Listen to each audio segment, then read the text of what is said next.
Alors, dans cette séance-là, on étudie le phénomène de résonance dans un circuit RLC série. Alors, vous voyez bien que pour une fréquence et du GBF égale à la fréquence propre du circuit RLC étudié, vous obtenez pour le mode XY une droite linéaire. Cette droite correspond au phénomène de résonance. Donc, c'est-à-dire que le déphasage sera égal à 0.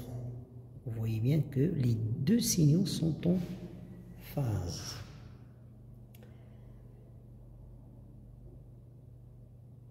Alors, cette fréquence-là, pour C, 1 microfarad, L égale à 1 henry, vous obtenez une fréquence propre de l'ordre de 160 Hz.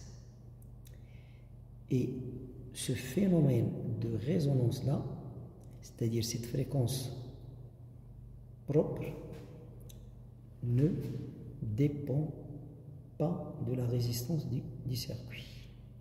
Nous avons dit que pour une fréquence de 160 Hz, vous avez le phénomène de résonance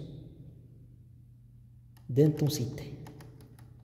Que l'on vérifie ici, on obtient en mode XY une droite. C'est-à-dire que les signaux délivrés par le GBF et l'intensité qui circule dans le circuit, ils sont en phase. Maintenant, voyons ce qui se passe lorsque la fréquence est inférieure à cette fréquence de 60 Hz. Donc, je prends par exemple 100. Donc, je vais diminuer pour prendre par exemple 100. Alors, je vais prendre le même calibre vertical, 2 volts par division. Donc, le signal d'amplitude plus grande représente la tension délivrée par le GBF. Celui d'amplitude plus faible représente la tension au bord du résisteur. Donc, on voit bien ici que